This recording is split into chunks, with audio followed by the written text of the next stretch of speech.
I want you to imagine, just for a second, an Academy Award-winning movie about a hard-living, touring country musician. Oh, yeah, you know the exact archetype we're talking about here. Right, you picture a rambling troubadour, like somebody born with a dusty guitar in their hands. Drinking whiskey in the back of a station wagon, probably. Exactly. And just learning about life strictly from the school of hard knocks. It's the absolute classic country music origin story. I mean, it's a mythology we are very comfortable with as an audience, because it feels romantic. It feels gritty. Yeah, gritty. We want to believe these legendary songs come from pure, uncalculated instinct. But what if the real-life inspiration for that ultimate country music movie wasn't a rambling drifter at all? Well, this is where it gets wild. What if that icon was actually a World War II Navy radio man who spent his time studying electrical engineering at Princeton University? It completely shatters the stereotype. It forces you to reevaluate everything you think you know about how a certain kind of legendary music actually gets made. And who is pulling the strings behind the curtain? Right, exactly. Well, welcome to the Deep Dive. Our mission today is to explore the incredibly surprising life and legacy of Henry William Thompson, better known to the world as Hank Thompson. A true legend. We are looking at a man who spent 7 remarkable decades in the music business, racked up more top 40 country hits than the legendary Bob Wills, and almost accidentally helped birth a legendary answer song that changed the entire trajectory of country music forever. And we are going to be pulling from some really fascinating biographical and historical sources today because, this isn't just a list of tour dates and album releases. No, not at all. It's a detailed look at a man who approached the wild, totally unpredictable world of honky-tonk music with the absolute methodical precision of an engineer. Okay, let's unpack this. Yeah. Because to understand how an analytical, engineering-focused mind somehow ends up dominating the Billboard charts, we really have to look at the foundation. Like, where does a guy like this even start? So the story begins on September 3rd, 1925, in Waco, Texas. That's where Henry William Thompson is born. And even as a kid, he possessed this raw, undeniable musical talent. Like he was actively competing in amateur harmonica contests, right? And winning them. He bought a secondhand guitar and just taught himself to play. So there was a clear artistic drive there from the very beginning. But his path takes a massive detour. Yeah, because of the era he grew up in, the Second World War breaks out, and Thompson enlists in the United States Navy. And he doesn't end up in the infantry. He serves as a radio man. Which, that feels like an incredibly crucial detail when you look at the rest of his life. Oh, it is the defining detail. Think about what a Navy radio man actually does during a global conflict. Right. You are sitting in a room dealing with complex communication equipment. You are constantly dealing with static, interference, and overlapping frequencies. It's a wall of noise. Exactly. Your entire job is to troubleshoot systems and find a way to make sure a clear, unmistakable message gets delivered through the chaos of war. It requires a highly systematic, analytical way of thinking. You are literally bringing order to noise. So he spends his formative years basically wiring his brain to solve technical problems. Precisely. And he leans into this technical aptitude heavily. Like before he's even discharged from the military, the Navy sends him to study electrical engineering at Princeton University. The juxtaposition of Princeton University and the neon lights of a Texas honky-tonk is just staggering. It really is. And that brings us to 1946, which is the ultimate crossroads of his life. Okay, set the scene for us. He is discharged from the Navy, and his grand plan is completely logical for a post-war American Navy. He intends to use the GI Bill to continue his engineering studies. Right, and just go back home to Waco to be a professional electrical engineer. Yeah, that was the plan. It's a guaranteed safe bet. But he doesn't take the safe bet, does he? He doesn't, because his lingering musical ambitions kind of get in the way. Almost simultaneously with his plan to return to school, he releases a couple of singles on regional Dallas record labels. Just to see what happens. Pretty much. He puts out Whoa Sailor for Globe Records and California Women for the Blue Bonnet label. And these records don't just do okay. They blow up. They become massive regional hits. It's like finishing an intense coding boot camp to go work in tech in Silicon Valley, but suddenly you go incredibly viral on TikTok for a song you recorded in your bedroom. That is a brilliant comparison. Right. You have this highly technical brain. You have a guaranteed 6-figure path. But this wildly unpredictable art thing is suddenly paying off. Yeah. How do you reconcile that? Like if you're a guy used to math and guaranteed outcomes, How do you manage the sheer unpredictability of a 1950s music career? What's fascinating here is how he resolves that tension. He doesn't abandon his analytical mind when he chooses the tour bus. He leans into it. He brings the engineer's mindset right into the music business. He didn't just walk into a studio and hope for the best. He looked at the music industry as a system that could be optimized. So how does a Princeton engineer actually optimize a country music band? Because when he first started, the sources say he was singing in a very plaintive, traditional honky-tonk style. Right, kind of like Ernest Tubb. Yeah, exactly. And that Ernest Tubb style was great for a small, intimate bar where people were sitting and drinking. But Thompson wanted scale. He wanted the big rooms. He wanted to secure bookings in the massive dance halls of the American Southwest. And if you want to pack a Texas dance hall in the late 1940s, you have to understand the consumer. And people are there for one reason. To move, they want a relentless beat. A slow, mournful ballad just empties the floor. So he realizes his current product doesn't fit the venue. He needs to reconfigure his entire setup to get the dancers moving. So who was dominating those massive halls at the time? The undisputed king of the dance halls was Bob Wills, who was famous for inventing Western swing. For anyone listening who isn't a country music historian, how would you describe Western swing? Because it's not just like a guy with an acoustic guitar singing about his dog. Oh, not at all. Western swing was massive. We're talking drum kits, horn sections, fiddles, piano. Like a big band. It was basically the big band swing era of Duke Ellington, just wearing a cowboy hat. It was jazzy, it was orchestral, and it was highly improvisational. Oh, okay. Yeah, Bob Wills loved intense instrumental soloing. He wanted his musicians to show off and jam for minutes at a time. But Thompson doesn't just copy the Bob Wills formula. No, he reverse engineers it. Thompson creates what the sources describe as a light version of Western swing with his backing band, the Brazos Valley Boys. A light version. What does that mean in practice? Well, he keeps a mixture of fiddles, electric guitar, and steel guitar, but he puts strict parameters on his musicians. He actively discouraged the endless soloing that Bob Wills loved. Wait, so he basically told his incredibly talented musicians not to show off. Exactly. And here's why that worked. Usually, a Western swing band was like a fireworks show. Loud, chaotic, everyone looking at the brightest soloist. Yeah. But Thompson basically turned his band into a Swiss watch. Every musician is just a tiny gear doing one repetitive motion perfectly, so the vocal melody could be the face of the watch. That is a perfect way to look at it. And this is where the Navy radio man background really shines. Oh, I see where this is going. Like clearing up a radio signal, Thompson literally separated the sonic frequencies on stage. Wow. He kept the bass and drums strictly on the low frequencies to drive the dancers' feet. He strictly arranged the fiddles and steel guitars so they wouldn't bleed over everything else. So they each had their own lane. Right.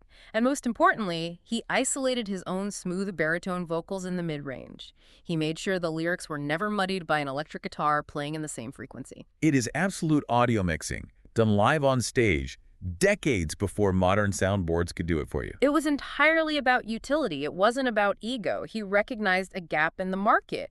You had the raw, emotionally heavy honky-tonk on one side, and you had the chaotic, solo-heavy Western swing on the other. And Thompson found the sweet spot. By tightening the arrangements and killing the self-indulgent solos, he optimized the music for the consumer. You cannot argue with the metrics. This highly engineered Hank Thompson sound completely dominated. Completely. The Brazos Valley Boys were voted Billboard's top country western band for 14 years in a row. 14 years. And even though Bob Wills was the master who invented the genre, Thompson actually surpassed Bob Wills in top 40 country hits. Because he delivered consistency. When you bought a ticket to a Hank Thompson show, you knew exactly what you were getting. A flawless dance beat, crystal clear vocals, and zero wasted energy. So you build this perfect sonic machine, and you dominate the dance halls throughout the 1950s. But how does that perfectly engineered sound translate to the broader culture? What do you mean? Well, you can have a great beat, but music is ultimately about the lyrics, the stories, the friction it creates in society. Oh, absolutely. And that friction leads to what is arguably his most lasting cultural footprint. Okay, let's get into this. In 1952, Thompson hits the absolute pinnacle of the charts with a single that becomes his very first #1 hit, The Wild Side of Life. It's a classic honky-tonk theme. It's a song about a woman who leaves him for the nightlife, the glamour of the bar scene. Yeah, a very traditional trope. But there was one specific lyric in that song that just exploded. The memorable line is, I didn't know God made honky-tonk angels. It was a pointed, slightly bitter lyric, and while it resonated with his male audience and drove the song to #1, it also struck a massive nerve. It provoked a real reaction. Here's where it gets really interesting. Think about the last time you saw a massive feud play out on Twitter or TikTok between two artists. Oh, they get vicious. We think of diss tracks or response songs as a modern hip-hop or pop invention. But you have to realize they were doing this in 1952. And the stakes were arguably much higher, especially for female artists trying to break into the industry. Absolutely. So that specific line, "I didn't know God made honky-tonk angels," infuriated a songwriter named J.D.J. Miller. He felt it was completely hypocritical. So he writes a direct rebuttal, an answer song. And what does he call it? He writes a track literally called "It Wasn't God Who Made Honky-Tonk Angels." I just love the sheer petty brilliance of that title. The premise of the answer song was a direct lyrical confrontation. The song argued that it's actually the cheating, lying men who drive women to the wild side of life in the first place. The ultimate clapback. But the truly historic part is who sang that answer song. It was given to a pioneer female country vocalist named Kitty Wells. And Kitty Wells takes this rebuttal, records it, and it becomes a massive smash. It was her very first hit single. Wait, really? Her first one? Her first hit. It essentially launched her entire career and kicked down the door for women to have a prominent voice and a perspective in country music. Because before Kitty Wells, the industry wisdom was what? That women couldn't sell records or headline tours. That answer song proved everyone wrong. So a meticulously crafted, male-centric drinking song accidentally created the perfect catalyst for the queen of country music to rise to prominence. It's just wild to think about. He built the machine, and the machine was so loud it forced an entire industry to respond. That is how we have to measure Thompson's true cultural footprint. Yes, his own discography is massive. He had other #1 hits too, like Rub-a-Dub-Dub and Wake Up Irene. Classic titles. But his legacy is also the artists and the reactions his music provoked. But it's one thing to have a massive hit in 1952. Music completely mutated in the decades that followed. Oh, drastically. You have the 60s, the 70s, the MTV era of the 80s, the grunge and pop country of the 90s. How on earth does a guy who engineered a specific dance hall sound in the early 50s survive the era of disco and synthesizers? By completely abandoning the traditional music industry playbook. Okay, explain that. He understood that survival meant constant adaptation of his business model. Look at his record labels, for example. Right. From 1947 to 1964, he was comfortably with Capitol Records. But as tastes shifted, he didn't stubbornly dig his heels in. He moved to Warner Bros. In the late 60s. He just kept moving. Then Dot Records, ABC Dot, MCA, and eventually the independent High-Tone label. He even released an album in the year 2000 appropriately titled 7 Decades. Surviving 7 decades in the music business is an almost unfathomable statistical anomaly. Which is why the industry recognizes endurance. He was inducted into the Country Music Hall of Fame in 1989 and the Nashville Songwriters Hall of Fame in 1997. Yeah.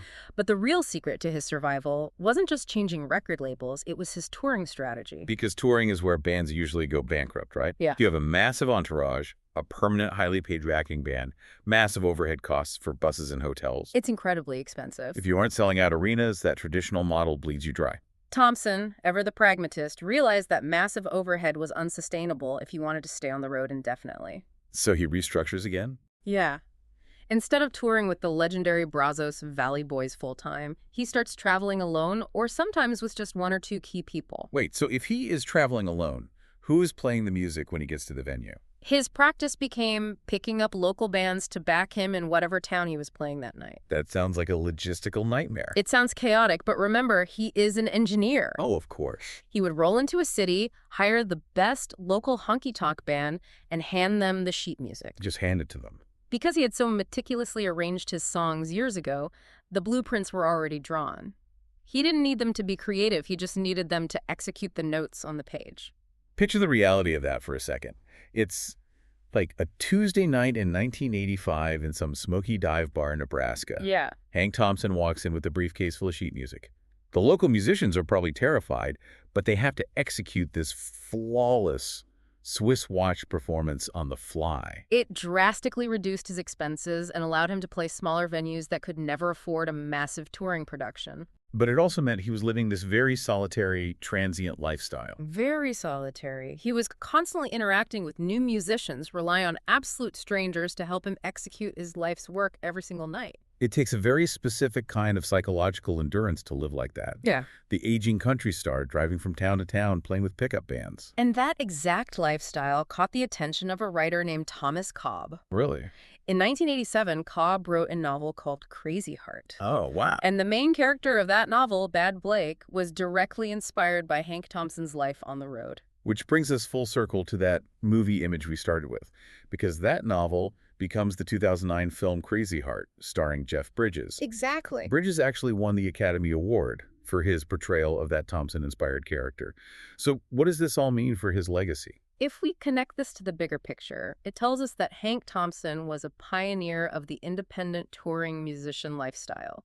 He figured out the formula for artistic endurance. He cracked the code. He was willing to trade the massive arena fame of his youth for the ability to just stay on the road doing the work into his 80s. He engineered a career that simply refused to stop. And there is no retirement plan in this model. He truly did stay on the road until the absolute end. The final chapter of his life is the ultimate proof of his dedication to that lifestyle. His very last public performance took place on October 8, 2007. And poignantly, it was in Waco, Texas. His birthplace. He literally ends up right back where the entire story started. But it was clear during that show that he was struggling physically. Thompson had been a smoker for most of his adult life. Yeah, and shortly after that Waco performance, in mid-October, he was admitted to a Texas hospital for shortness of breath.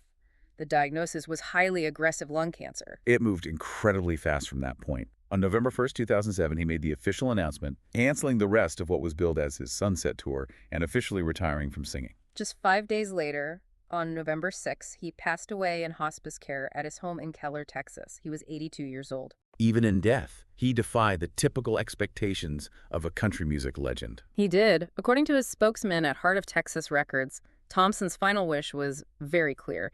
He wanted no funeral. He didn't want a somber traditional service. Instead, on November 14, fans and friends gathered for a celebration of life. And the location for this memorial is just too perfect. It was held at Billy Bob's Texas in Fort Worth, which famously bills itself as the world's largest honky-tonk. The symmetry of his life is undeniable. He was born in Waco, and he played his last notes in Waco. He made his name by re-engineering music to fill the massive dance floors of Southwest honky-tonks. And his life was ultimately celebrated in the largest honky-tonk in the world. It's a perfect circle. What an incredible journey to unpack today. Truly. We started with a guy studying electrical frequencies as a Navy radio man, looking at complex schematics at Princeton University. And we watched him use that exact same analytical brain to become the architect of a refined, highly optimized Western swing sound. He reeled in the chaos, focused on the frequency of the beat, and built a sonic machine that dominated the Billboard charts for 14 years. He was a true innovator. The music you hear today on the radio, the tight arrangements, the focus on vocal clarity over instrumental jamming, much of that is built on the blueprints drafted by people like Hank Thompson. Right. Artists who didn't just play music, but meticulously crafted their sound and treated their bands like fine-tuned machines. And of course, his legacy lives on in the artists he inadvertently inspired, like Kitty Wells. And the characters based on his legendary solitary stamina on the road. Exactly. So I want to leave you with a thought to mull over. We live in an era right now where modern pop stars and country singers are heavily managed. Very managed. Their sounds are dictated by streaming algorithms, demographic data, and massive teams of corporate producers. Consider how incredibly radical it was for Hank Thompson to act as his own musical engineer over 70 years ago. Yeah, he did it all himself. He looked at the dance hall, analyzed the variables, separated the frequencies, and built the perfect formula for success with his own two hands. Next time you're listening to a beautifully tight, meticulously arranged song country, or otherwise ask yourself, who actually engineered the emotion you're feeling right now?